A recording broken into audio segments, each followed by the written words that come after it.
चलिए, arts class में बद्रीनाथ प्रगति GKGS classes तिरंगा चौक सहरसा जो आर्ट क्लास में यदि हम लोग पहला वीडियो जो आप लोग को अपलोड कर दिया गया है, वह पहला सब्जेक्ट हम बोले थे कि 10 सब्जेक्ट आपको पढ़ाएंगे आर्ट क्लास में। तो इसमें आपको पहला सब्जेक्ट हम जो वीडियो अपलोड कर दिए वह हिस्ट्री का एंशिएंट का पार्ट 1 जो बेसिक क्लास चला। अब यदि दूसरा सब्जेक्ट हम पकड़ते हैं, जो आपको दूसरा सब्जेक्ट जो हम पढ़ाएंगे वह पॉलिटिकल मतलब राज्य व्यवस्था। इसी तरह ज्योग्राफी भी पढ़ाएंगे, इसी तरह economics, psychology, sociology, home science, music, जितने भी सब्जेक्ट होंगे आर्ट के सभी पढ़ाएंगे।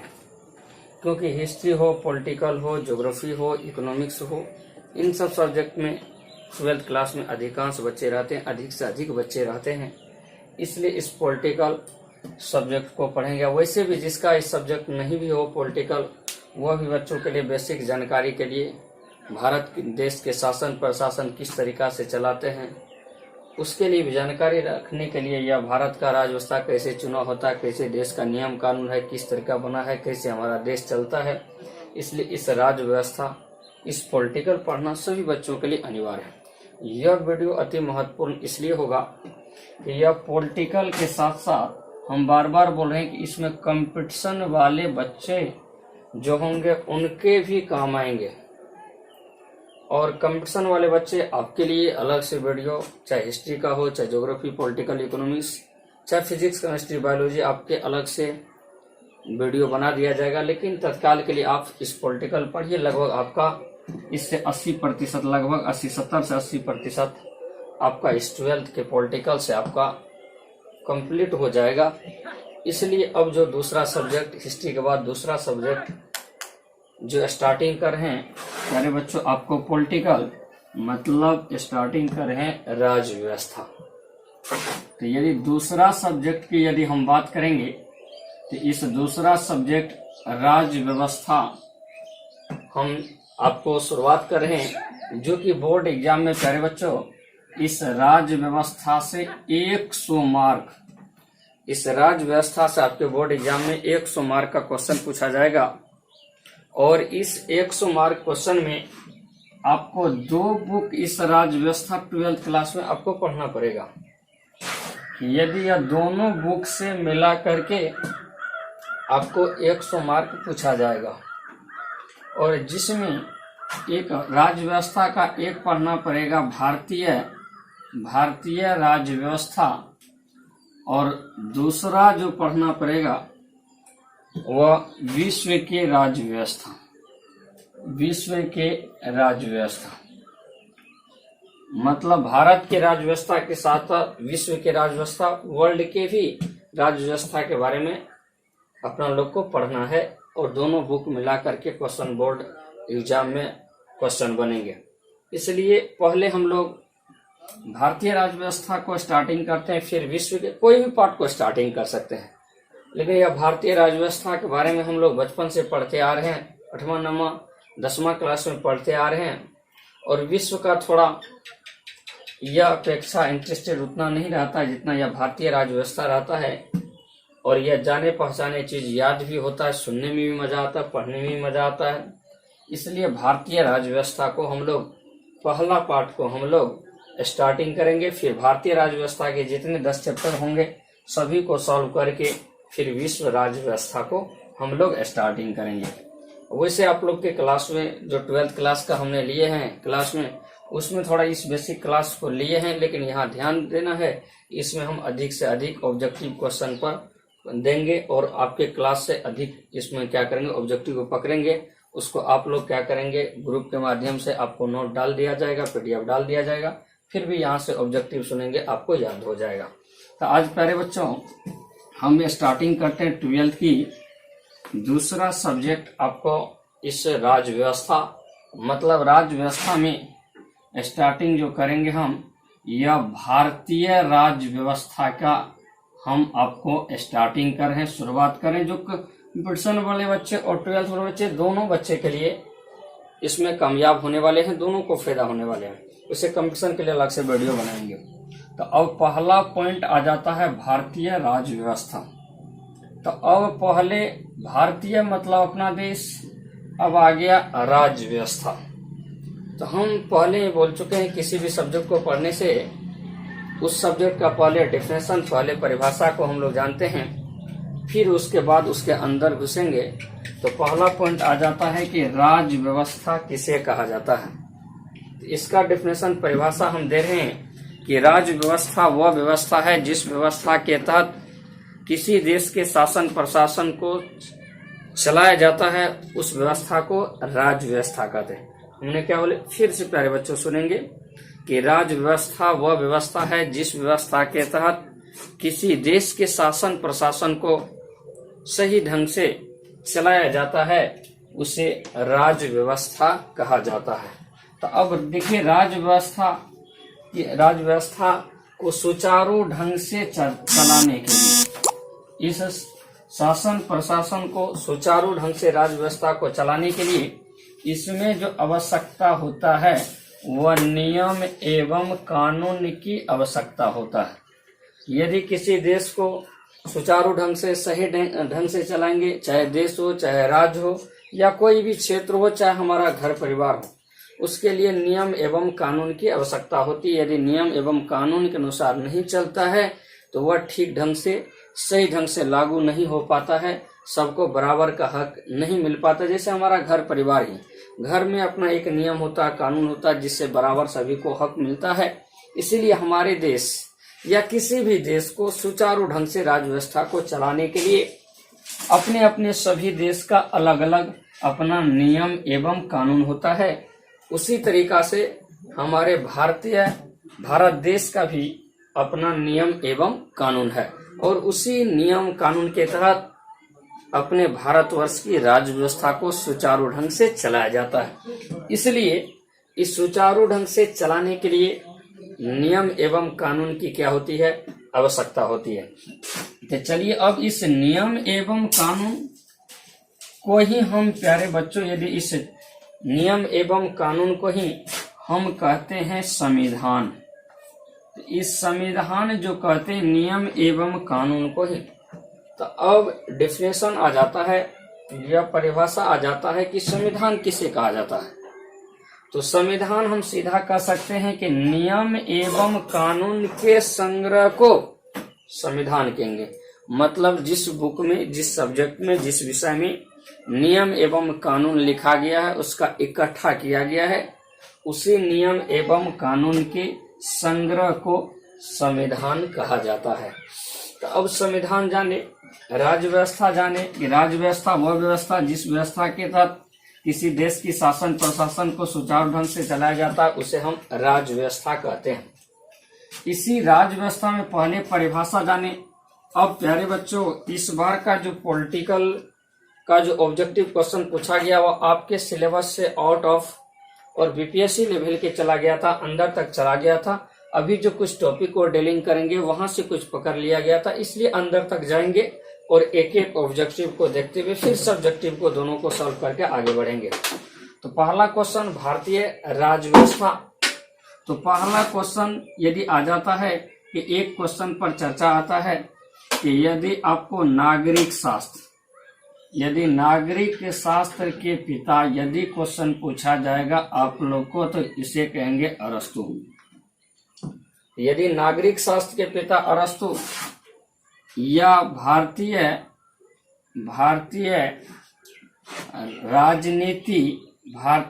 राजनीति विज्ञान के जनक, राजनीतिक विज्ञान के जनक, इसमें भी हम अरस्तु को कहेंगे। यदि नागरिक शास्त्र का पिता पूछ दे या भारतीय राजनीतिक विज्ञान के जनक क्वेश्चन पूछ दे, आपको अरस्तु साहब को कहा जाता है। और यही अरस्तु साहब ने एक कहा था कि मनुष्य एक सामाजिक प्राणी है, मनुष्य एक सामाजिक प्राणी है।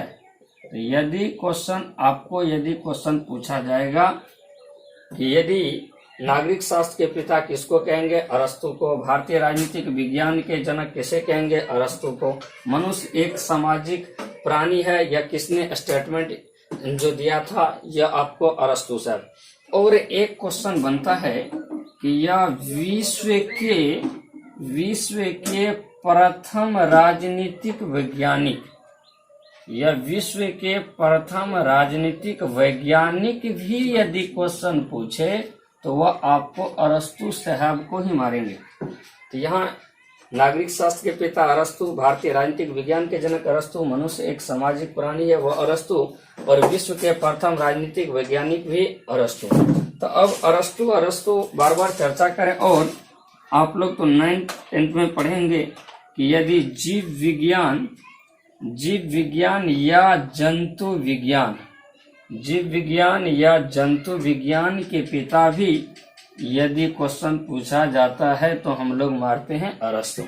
तो यहाँ 4-5 ऑब्जेक्टिव क्वेश्चन जो है इसको आप याद रखेंगे। यहाँ से क्वेश्चन चाहे 12th के एग्जाम, बोर्ड एग्जाम हो, चाहे कंपटीशन हो, दोनों में क्वेश्चन पूछा जाता है। इस क्वेश्चन को याद रखेंगे। मनुष्य एक सामाजिक प्राणी, भारतीय राजनीतिक विज्ञान के जनक अरस्तु, नागरिक शास्त्र के पिता अरस्तु, विश्व के प्रथम राजनीतिक वैज्ञानिक अरस्तु, जीव विज्ञान या जंतु विज्ञान के अरस्तु। अब यदि अरस्तु है तो यहाँ से क्वेश्चन 1-2 बन जाता है, इसलिए हम लोग चर्चा कर लेते हैं। प्यारे बच्चों ध्यान देंगे इस अरस्तु के बारे में, थोड़ा इसके जन्म मृत्यु इस सब के बारे में हम लोग हिस्ट्री में चर्चा करते हैं। तो यह अरस्तु, पहला पॉइंट आ जाता है, एक देश आ जाता है यूनान देश। तो इस अरस्तु का जो संबंध था वह आपको यूनान देश से, और इस अरस्तु जो थे प्यारे बच्चों यह गुरु थे सिकंदर के। इसके बारे में विदेशी आक्रमण जब हम लोग पढ़ेंगे तो वहां पर क्वेश्चन आएगा कि यह अरस्तु यूनान देश के थे, वह किसके गुरु थे? सिकंदर। और इसी सिकंदर को ही अलेक्जेंडर नाम से भी जाना जाता है। तो इसीलिए सिकंदर के गुरु कौन हो गए? अरस्तु। और इसका संबंध किस देश से? यूनान देश से इनका संबंध था। और इस सिकंदर के गुरु कौन हुए? अरस्तु। अरस्तु के गुरु कौन हुए? प्लेटो। और प्लेटो के गुरु कौन हुए? सुकरात। तो अब यहाँ क्वेश्चन हमने बोले सिकंदर गुरु अरस्तु, अरस्तु गुरु प्लेटो, प्लेटो गुरु सुकरात। और यह राजनीतिक नहीं थे। यह क्वेश्चन पूछता है कि यह अरस्तु जो हो पॉलिटिकल, प्लेटो जो है, सुकरात जो है, यह सब यूनान के दार्शनिक थे। इस राजनीतिक पे चर्चा कर देंगे। दार्शनिक किसे कहा जाता है हम इसको एक टॉपिक के माध्यम से चर्चा कर देंगे। इसलिए हमने बोले सिकंदर गुरु अरस्तु, अरस्तु गुरु प्लेटो, प्लेटो गुरु सुकरात, और इसका संबंध यूनान देश से थे। यह एक दार्शनिक थे। इतना क्वेश्चन जाने। और इसके बाद अरस्तु से एक क्वेश्चन इस बार क्वेश्चन पूछा, मनुष्य एक सामाजिक प्राणी है, और एक इस अरस्तु साहब ने एक पुस्तक लिखे थे आपको, पॉलिटिकल्स पुस्तक। यदि क्वेश्चन पूछा जाएगा पॉलिटिकल्स पुस्तक के लेखक कौन है तो अरस्तु साहब। लेकिन द रिपब्लिक पुस्तक की यदि चर्चा होगा तो उसमें प्लेटो को मारेंगे। यह क्वेश्चन पूछा गया पॉलिटिकल पुस्तक के लेखक कौन है तो अरस्तु साहब। लेकिन यहाँ पॉलिटिकल पूछेगा तो फिर अरस्तु, और भारतीय राजनीतिक विज्ञान के जनक भी अरस्तु। लेकिन यहाँ लग जाता है द ग्रामर ऑफ पॉलिटिकल्स। तो यदि द ग्रामर ऑफ पॉलिटिकल्स जैसे ही लगेगा तो बच्चा पॉलिटिकल देखता अरस्तु मार देता है, नहीं। यहाँ जैसे देखेंगे द ग्रामर ऑफ पॉलिटिकल्स, तो यहाँ प्यारे बच्चों आपको हो जाएगा लासिकी। और द रिपब्लिक यह प्लेटो। और सुकरात साहब हमेशा सदा सत्य के साथ देने वाले, आपको यूनान के दार्शनिक कौन थे प्यारे बच्चों? आपको यह सुकरात साहब थे। तो हमने चर्चा इस भारतीय राज्य व्यवस्था पर जो ऑब्जेक्टिव क्वेश्चन बनना था उस क्वेश्चन पर हम लोग क्या किए, आपको चर्चा किए। और भारतीय राज्य व्यवस्था में हम लोग प्यारे बच्चों एक टॉपिक, इसको तो पूरा विश्लेषण से, पूरा विस्तार से हम लोग पढ़ेंगे कि हमारा देश का संविधान, हमारे देश के नियम कानून कैसे बना, किस तरह बना, बनने में कौन कौन पद्धति किस किस देश से लिया गया। लेकिन यहाँ पे थोड़ा सा संविधान का चर्चा कर दिए कि हम नियम एवं कानून के संग्रह को हम संविधान कहते हैं, तो थोड़ा सा यहाँ पर चर्चा इनके पिता इस सब के बारे में कर देते हैं। तो अब यदि प्यारे बच्चों संविधान नियम एवं कानून के संग्रह को संविधान कहते हैं, तो पहला क्वेश्चन, नियम एवं कानून की जो उत्पत्ति हुआ सर्वप्रथम आपको एक देश आपको ब्रिटेन में हुआ, इस पर चर्चा हम करेंगे। लेकिन सर्वप्रथम नियम कानून या संविधान सर्वप्रथम जो लिखा गया वह आपको अमेरिका देश में। तो यदि क्वेश्चन पूछ अमेरिका मतलब USA, United state of America, जिसको हम कहते हैं संयुक्त राज्य अमेरिका, तो यदि कहा जाएगा सर्वप्रथम विश्व में किस देश में संविधान को लिखा गया, वह संयुक्त राज्य अमेरिका में। लेकिन यदि भारत का जो संविधान लिखा गया, भारत का जो नियम कानून लिखा गया, वह आपको लिखने का काम जो किया वो आपको डॉक्टर भीमराव अंबेडकर, डॉक्टर भीमराव अंबेडकर इस भारतीय संविधान को लिखने का काम किया, प्रारूप मॉडल तैयार किया। इसीलिए भारतीय संविधान के पिता डॉक्टर भीमराव अंबेडकर को कहा जाता है। जनक पूछे, पिता पूछे, लेकिन अब इस क्वेश्चन से अलग हट करके आप लोग के बोर्ड एग्जाम में या कंपटीशन में क्वेश्चन पूछने लगा है कि यदि आधुनिक भारत के मनु, वह तो सबको याद रहता है, यह क्वेश्चन याद रखेंगे, आधुनिक भारत के मनु किसे कहा जाता है, तो आप डॉक्टर भीमराव अंबेडकर को यदि मारेंगे। अब यदि संविधान का बात करते तो हमारे देश का संविधान विश्व का सबसे बड़ा लिखित और अद्वितीय, अद्वितीय मतलब होता है कि इसके समान नहीं, इसके जोड़ा नहीं, इसके बराबर नहीं। हमारे देश का संविधान जितना बड़ा है, लिखा गया है, उतना प्यारे बच्चों यदि विश्व में किसी भी देश का संविधान नहीं है, इसलिए हमारा देश का संविधान नियम कानून विश्व का सबसे बड़ा लिखित और अद्वितीय संविधान है। और इस संविधान को यदि लिखने में जो लगा वह 2 वर्ष 11 महीना 18 दिन, और इस 2 वर्ष 11 महीना 18 दिन इस पर खर्च जो 63,96,729 रुपया हुआ। तो यदि लगभग आपको 63,96,729 नहीं रहेगा तो लगभग आपको मिल जाएगा 64 लाख मिल जाएगा। अब यदि हम चर्चा करेंगे इस संविधान, बोले 2 वर्ष 11 महीना 18 दिन, विश्व का सबसे बड़ा लिखित अद्वितीय 63,96,729 रुपया, और इस सब को पूरा डिटेल से हम लोग पढ़ेंगे। थोड़ा आज चर्चा कर लेते हैं। यदि कोई भी बुक होता है, कोई भी सब्जेक्ट होता है, तो उसमें चैप्टर होते हैं। उसी तरीका से हमारे संविधान जो मूल संविधान जो बनकर तैयार हुआ, उसमें यदि 22 भाग मतलब 22 चैप्टर मतलब 22 भाग था, लेकिन यह मूल संविधान में जब क्वेश्चन पूछा जाएगा कितने भाग में बटा हुआ था, तो वह 22 भाग। लेकिन वर्तमान में बताएंगे कौन कौन भाग जुटा, क ख करके कौन जुट गया। अभी वर्तमान में हमारे संविधान में यह 25 भाग है। तो अभी हमने चर्चा की है संविधान के पिता डॉक्टर भीमराव अंबेडकर, आधुनिक भारत के मनु डॉक्टर भीमराव अंबेडकर, 2 वर्ष 11 महीना 18 दिन लगा लिखने में, 63,96,729 रुपया इस पर खर्च हुआ, 22 भाग जो अभी बढ़ करके वर्तमान में 25 भाग हो गए।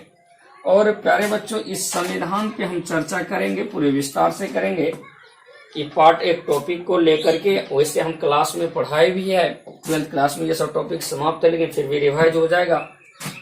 अब यदि एक क्वेश्चन पूछेगा, वैसे पढ़ेंगे फिर भी, कि संविधान की आत्मा किसे कहा जाता है। तो संविधान की आत्मा जो कहा जाता है वह आपको प्रस्तावना को कहा जाता है। यदि क्वेश्चन पूछेगा कि संविधान की आत्मा किसे कहा जाता है, प्रस्तावना को। यदि अनुच्छेद की जब बात करेंगे, 395 अनुच्छेद की यदि बात करेंगे, तो उसमें 32 अनुच्छेद को कहा जाता है। क्यों कहा जाता है, किस तरह कहा जाता है, हम लोग पढ़ेंगे। तो संविधान की आत्मा किसे कहा जाता है, प्रस्तावना। यदि अनुच्छेद की बात होगा तो वह अनुच्छेद 32 को संविधान की आत्मा कहा जाता है। तो अब यह बेसिक, जब हम राज्य व्यवस्था को बांटे थे, थोड़ा संविधान पर हम क्या किए, चर्चा किए, वैसे इस चैप्टर को, इस टॉपिक को हम लोग पढ़ेंगे। लेकिन प्यारे बच्चों, एक क्वेश्चन आपसे क्वेश्चन पूछता है इस बेसिक क्लास में, चैप्टर स्टार्ट करने से, चाहे कंपटीशन हो चाहे 12th क्लास हो, दोनों में यह क्वेश्चन, वैसे 12th क्लास में यह जाकर के एक चैप्टर भी बन जाएगा कि यदि एक चैप्टर आ जाता है प्यारे बच्चों आपको, यह लोकतंत्र एक चैप्टर। लेकिन यहाँ थोड़ा सा बेसिक हम क्या करेंगे, आपको जानकारी देंगे। लोकतंत्र को यदि हम डिवाइड करते हैं, यह आ जाता है लोक प्लस तंत्र। लोक मतलब हो जाता है जनता और तंत्र मतलब हो जाता है शासन। मतलब प्यारे बच्चों, इस लोकतंत्र का अर्थ ही हो निकला कि यदि जनता का शासन, तो लोक प्लस तंत्र, लोक मतलब जनता, तंत्र मतलब शासन, यह हो गया जनता का शासन हो गया। अब लेकिन शासन प्यारे बच्चों पहले चलता था राजतंत्र, लेकिन अभी विश्व के सभी लगभग देशों में अभी लोकतंत्र है। तो इस राजतंत्र पहला पॉइंट यदि आप लोग में है, सिलेबस में पढ़ना, वहां डिटेल से पढ़ेंगे। राजतंत्र शॉर्ट में बता रहे हैं। राजतंत्र उसे कहा जाता है कि राजाओं के द्वारा जो शासन प्रशासन चलाया जाता था, राजाओं के मुंह से जो नियम कानून निकला उसका जो आदेश हुआ वह जनता को पालन करना ही पड़ता था। तो जिसमें एक व्यक्ति के द्वारा, राजा के द्वारा शासन प्रशासन चलाया जाता था, उस प्रकार के शासन को हम राजतंत्र कहते थे। लेकिन इस राजतंत्र में जनता का अधिकार, जनता के हक की बात नहीं हो पाती थी, तानाशाह शासन हो पाते थे। जनता अपने अधिकार के हक की बात करते थे, राजा कुचल देते थे, अपनी बात को मना लेते थे, जैसे कहते तो वैसे चलना पड़ता था। इसलिए इस राजतंत्र के विरोध में आवाज उठा और राजतंत्र की जगह विश्व के कोनों कोनों में इस लोकतंत्र की अवधारणा स्थापित, धीरे धीरे राजतंत्र को समाप्त करके सभी देश ने इस लोकतंत्र की अवधारणा को क्या किया, आपको ग्रहण किया। इसलिए लोकतंत्र प्यारे बच्चों कि यदि हमने डिफाइन इस लोकतंत्र के टाइप के प्रकार को पढ़ेंगे, यहाँ से क्वेश्चन बनता है और क्वेश्चन बैंक उल्टाइएगा, वहां क्वेश्चन पूछा है इस बार भी, और इससे पिछले साल इस सब में क्वेश्चन बैंक जैसे ही उल्टाइएगा यहाँ से क्वेश्चन पूछा गया है। तो प्यारे बच्चों, लोकतंत्र, लोक प्लस तंत्र, लोक मतलब जनता, तंत्र मतलब शासन, मतलब जनता का शासन। अब देखिए, जनता दो प्रकार से शासन करता है। अब जनता दो प्रकार से शासन करता है। एक शासन ऐसा होता है जिसमें जनता क्या करते हैं, खुद किसी व्यक्ति के हाथ में शासन दे देता है और उस व्यक्ति के द्वारा शासन प्रशासन चलाया जाता है। एक शासन ऐसा होते हैं लोकतंत्र में कि जनता खुद किसी व्यक्ति के हाथ में शासन नहीं देकर सामूहिक रूप से बैठ करके क्या करते हैं, शासन चलाते हैं। तो जनता या तो किसी एक व्यक्ति के हाथ में शासन दे देते हैं या तो सामूहिक रूप से शासन दे देते हैं। इसलिए इस आधार पर इस लोकतंत्र को प्यारे बच्चों यदि जो बांटा गया है वह दो प्रकार में बांटा गया है। एक लोग आपको यदि हो जाता है, एक हो जाता है प्रत्यक्ष लोकतंत्र, मतलब डायरेक्ट डेमोक्रेसी। तो अब यदि आ जाता है प्रत्यक्ष लोकतंत्र और दूसरा आ जाता है अप्रत्यक्ष लोकतंत्र। तो अब क्वेश्चन यदि प्यारे बच्चों यदि कहेगा लोकतंत्र कितने प्रकार, दो प्रकार के, एक हो गया प्रत्यक्ष लोकतंत्र, एक हो गया अप्रत्यक्ष लोकतंत्र। प्रत्यक्ष मतलब डायरेक्ट, लोकतंत्र मतलब डेमोक्रेसी। तो अब कहा जाएगा कि प्रत्यक्ष लोकतंत्र किसको कहा जाएगा और अप्रत्यक्ष लोकतंत्र किसे कहा जाएगा। प्रत्यक्ष लोकतंत्र जो कहा जाएगा वह जनता किसी खास व्यक्तियों को यदि शासन नहीं दे करके सामूहिक रूप से यदि क्या करेंगे, कोई भी नियम बनाना है, कानून बनाना है, सभी व्यक्ति बैठ जाएंगे और बैठने के पश्चात उस समाज के लिए जो नियम कानून बनेगा वह सभी व्यक्तियों को उस नियम कानून के अनुसार चलना पड़ेगा। यदि वह नियम कानून को नहीं मानते हैं तो उसे दंड दिया। जैसे हमारे गांव घर में समाज में पंचायती होते हैं, उसमें किसी एक व्यक्ति को नहीं प्रमुख नियुक्ति करके, यदि आपको सब व्यक्ति मिल करके वहां एक निर्णय ले लेते हैं कि हमारे समाज में इस तरीका से, जैसे मृत कोई गांव है वहां निर्णय यह ले लिया कि यदि मृतक भोज नहीं होंगे, यदि कोई मृतक भोज करेंगे तो उसे दंड का क्या दिया जाएगा, आपको परिणाम दिया जाएगा। तो इसमें एक व्यक्ति के हाथ में शासन नहीं दिया, इसमें सब व्यक्ति बैठ करके शासन नियम कानून बनाया और उस नियम कानून के अनुसार अपने समाज को चलाया। तो उस प्रकार के लोकतंत्र को प्रत्यक्ष लोकतंत्र कहा जाता है। तो प्रत्यक्ष लोकतंत्र मतलब, प्रत्यक्ष लोकतंत्र हम कह सकते हैं कि यदि सामूहिक रूप से किसी एक व्यक्ति के हाथ में शासन नहीं देकर यदि चलाते हैं तो उसे प्रत्यक्ष लोकतंत्र कहा जाता है। अप्रत्यक्ष लोकतंत्र किसे कहा जाता है? अप्रत्यक्ष लोकतंत्र उसे कहा जाता है जब जनता के द्वारा किसी एक व्यक्ति के हाथ में शासन, देश के शासन को सौंप देता है, उसके द्वारा शासन प्रशासन यदि चलाया जाता है तो उसे अप्रत्यक्ष लोकतंत्र कहा जाता है। यदि इस अप्रत्यक्ष लोकतंत्र वह व्यक्ति जनता के खरे नहीं उतरता है, जनता के विश्वास पर नहीं उतरता है, तो इसके बाद उसे पद से क्या क्या हटा दिया जाता है, उसे उसकी सरकार को गिरा दिया जाता है, उससे शासन ले लिया जाता है। इस प्रकार के शासन को अप्रत्यक्ष लोकतंत्र कहते हैं। लेकिन यह प्रत्यक्ष लोकतंत्र विश्व में लगभग नहीं है। एक जगह मात्र स्विट्जरलैंड के कैटिना नामक नगर में सभाओं में देखने के लिए मिलता है और विश्व के लगभग सभी देश में यह अप्रत्यक्ष लोकतंत्र ही देखने को मिलता है। इससे प्यारे बच्चों आप सोचिए यहाँ पर कि भारत में प्रत्यक्ष होगा कि अप्रत्यक्ष होगा?